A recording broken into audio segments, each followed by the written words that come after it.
Okay. Okay. Let's do it. Okay. Hey, everybody. Welcome back. Oh, I just hit my mic. Sorry about that. Don't get on things. This is welcome expensive back. equipment. Better Use, Better Living. Lauren and Lucy here. And we have an amazing a guest. guest. I love being a guest. I love it. All right. So we have Carlee Hansen. Hi, guys. It's nice to be here. Thank you so much for coming. Thank you for having me. Your show is so fantastic. So I was very excited to be here. Yes, we are just lucky to have you. So Carlee is a author, an entrepreneur, Public speaker. podcaster. What else am I missing? Obviously, someone who has really good direction in her life. Someone who's very sure what she wants to be when she goes up. And I currently work at junior high. I work with junior high kids. So Yes. Are you a basketball coach? I am a basketball coach. I work with the girls at Centennial Junior High. Go Thunder, right?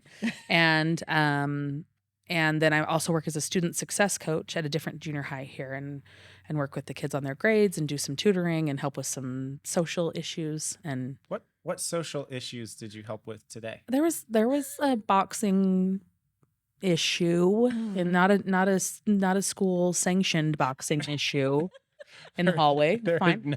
Fine. Wow. There's no MMA teams. at the No, school? not yet. They're working. They're Wrestling working match. toward it.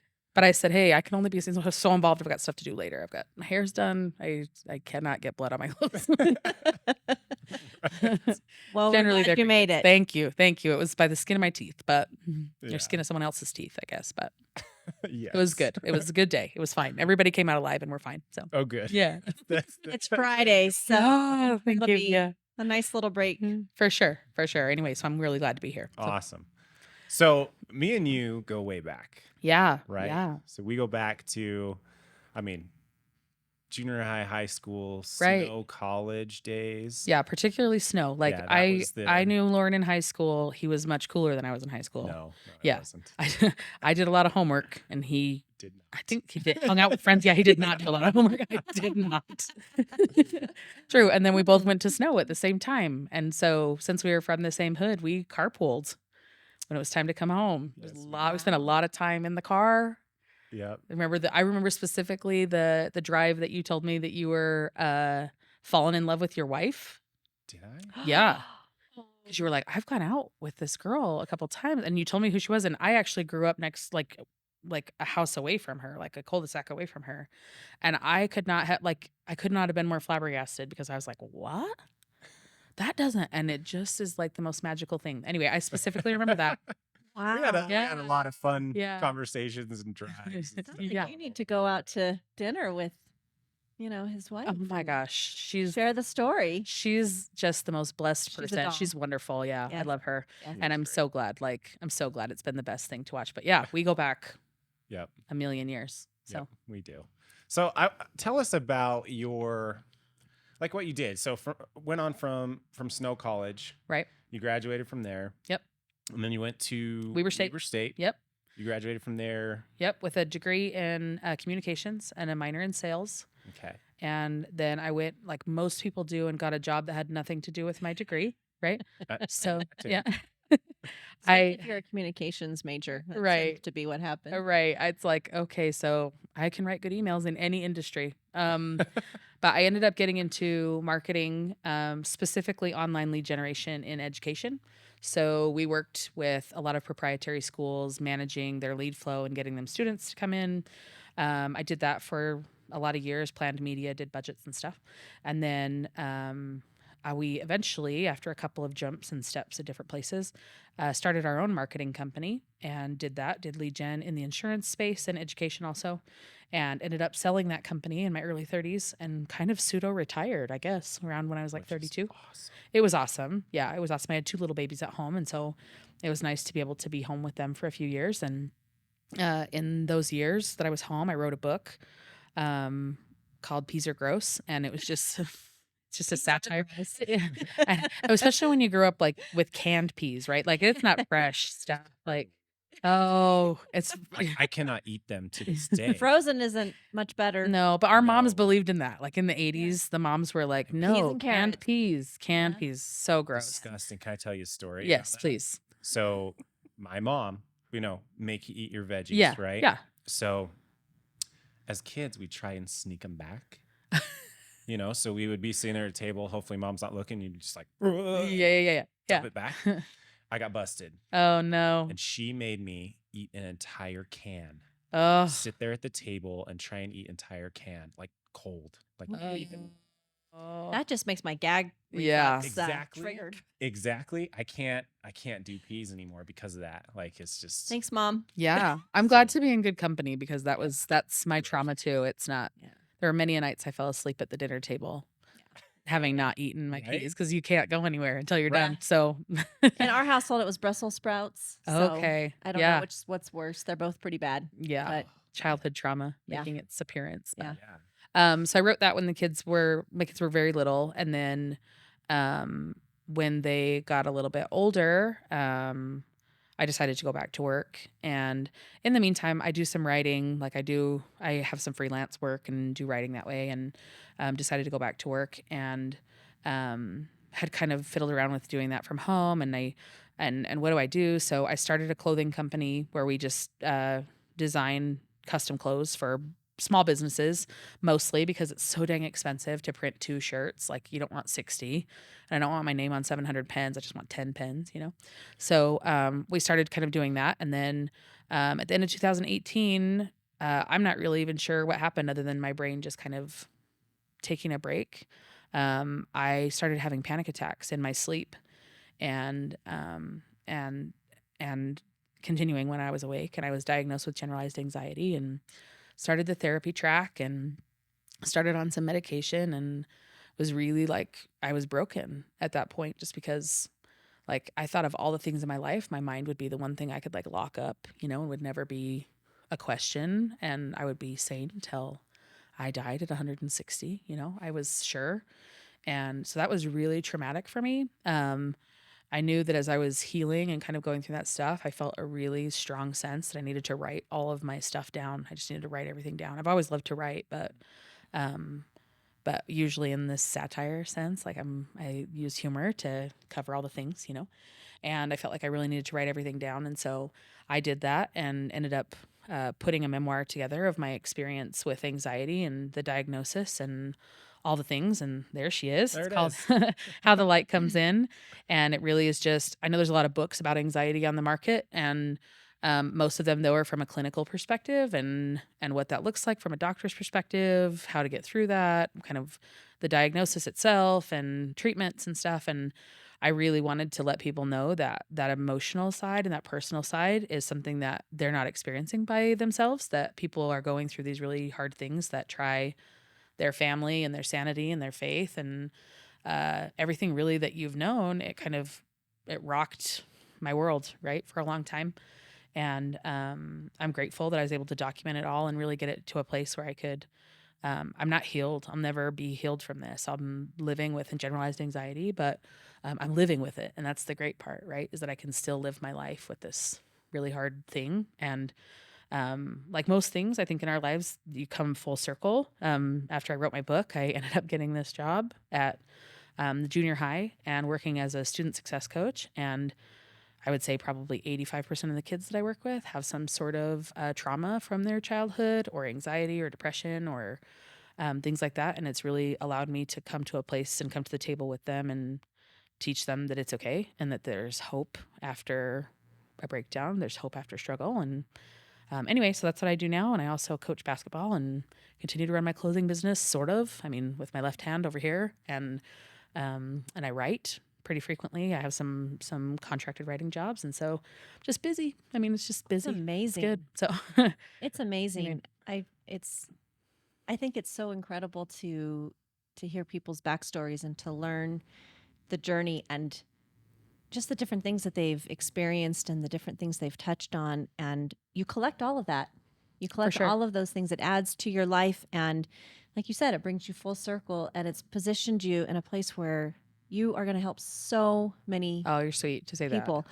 And our young adults, our youth, that. Yeah. I think they that's need that support so much right now. and I hate keep going back to like COVID. Like we all talk like Yes. pre-COVID, post-COVID, right? Like, But oh my there God. is There is There's a distinction. difference, right? There is. And I think after that, so many people realized that, like, I think our mental health was teetering on the edge for a long time.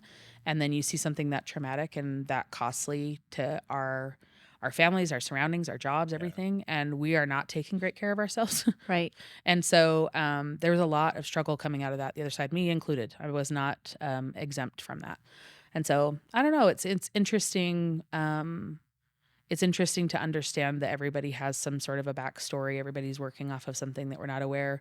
I think one thing, Lauren actually was a sweetheart and spoke at my book launch when I launched this, and he came and he talked about emotional intelligence. And one thing that was interesting to me is that I asked everybody that was there. We had about, I don't know, like 120 people there, 130 it was people good. there.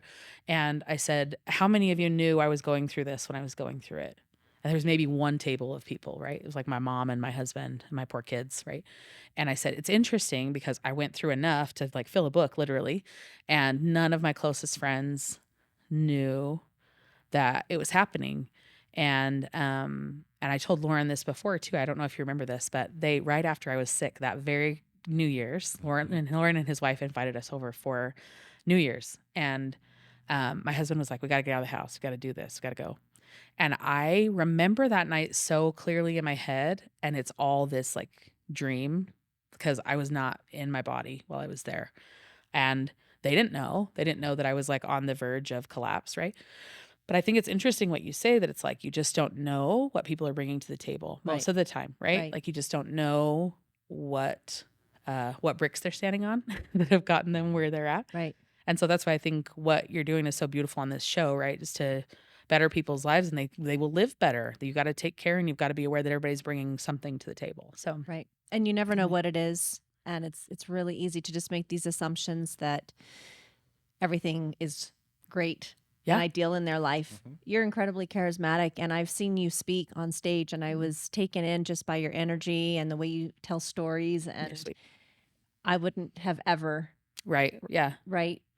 I had no idea that Right. you wrote this book and My that was doctor part will of be you. so glad the medication's working. You know? I think it's far more than the medication. No, you're right though. I do have a question for you. You said that at your book launch, there was one table that raised their hand and knew that Right. this was happening. Right. If you had to do it all over again, would you involve more people? Would you open yourself up to others, or do you think that the way that you handled it was an important part of your own experience to help you produce your book?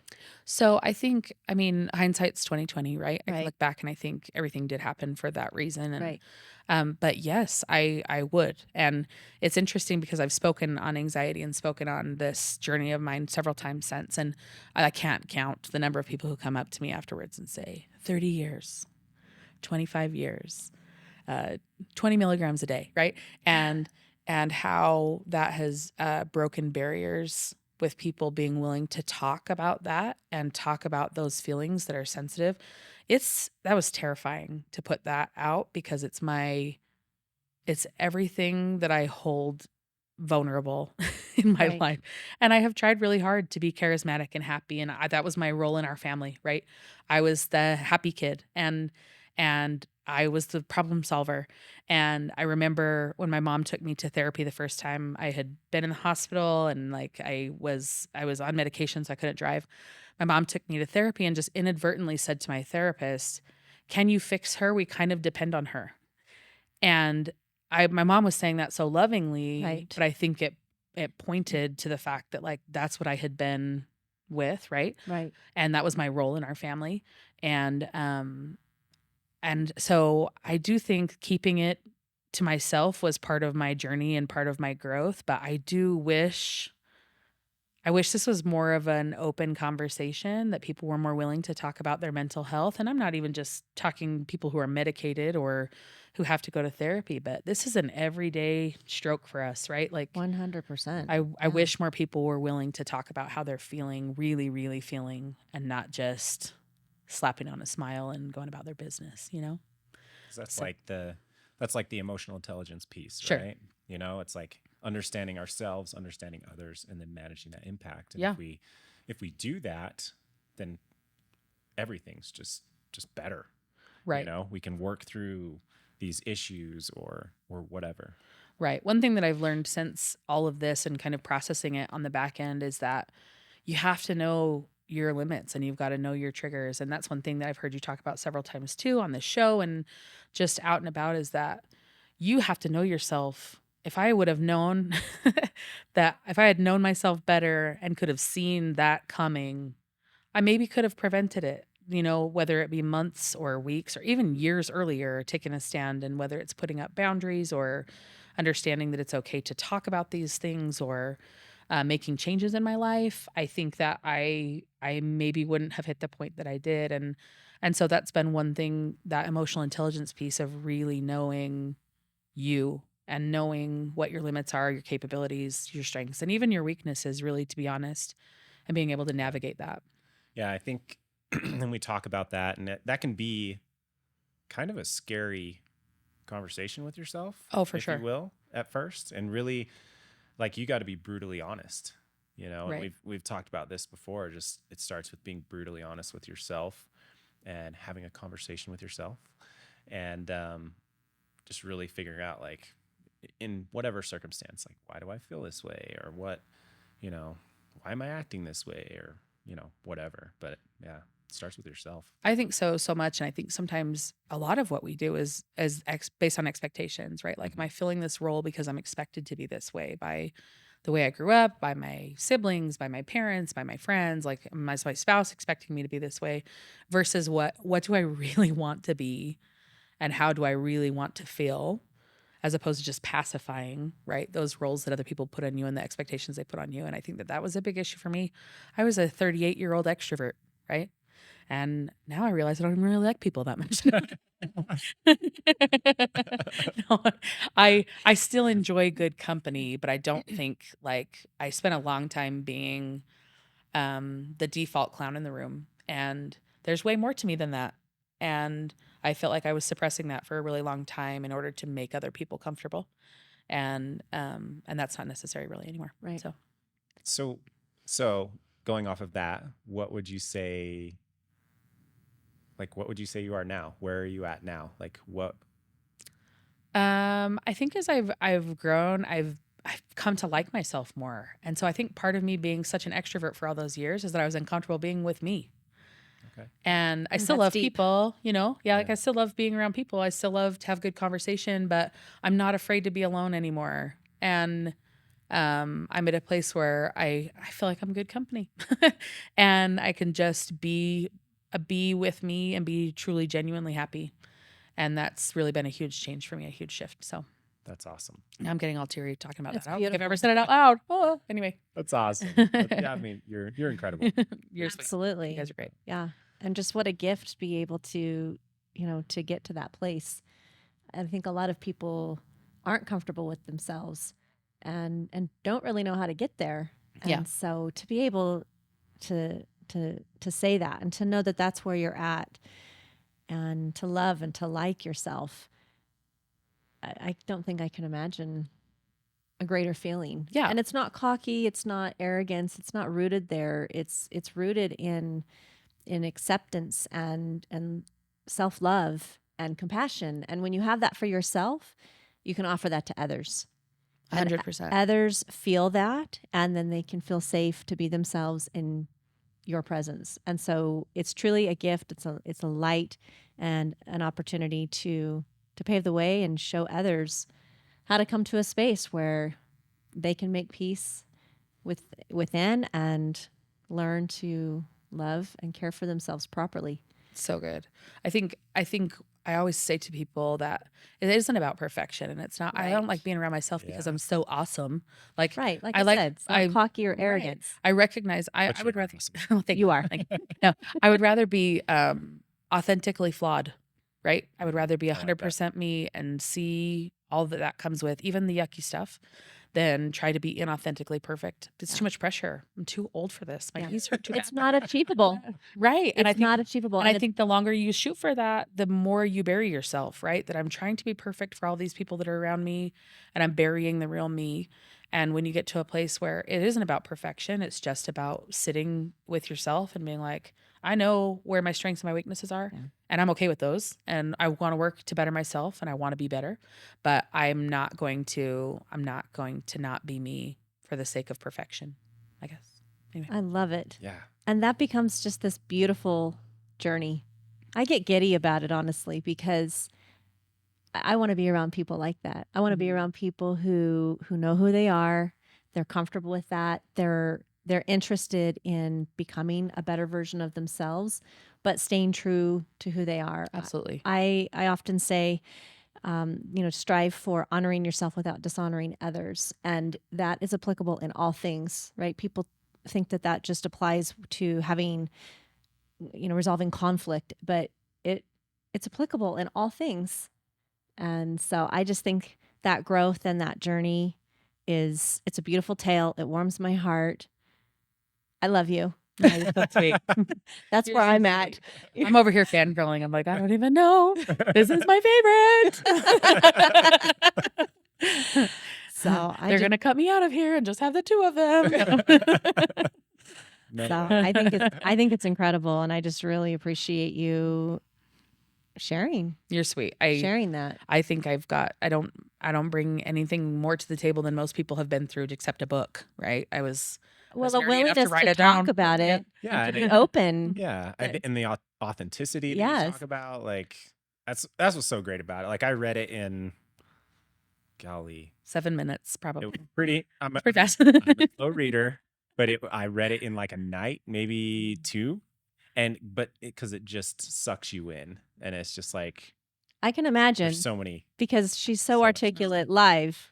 Yeah. Having time to probably really give careful thought to everything that's written. I'll tell you, it was definitely a departure from the first book, because the first one, like I told you, I always tell people that my book belongs in like every gas station / restaurant between here and Cedar City. And like right next to the cowboy poetry, right? I just put it on the table for you to read. The first one is very much like satire about all sorts of things. And so anyone who was looking for the second step in the series was seriously thrown surprised. for a Yeah. loop. Because it was not that. And this is really, that's the side of me that I don't know that lots of people have gotten to know over my life. And that's why that work was so important to me, is that I was able to really, it was a struggle, but it was a really important part of me that I felt like I needed to get down on paper. And I don't know, it was a thing. It was the thing I'm really proud of. So It's anyway, amazing. Yeah.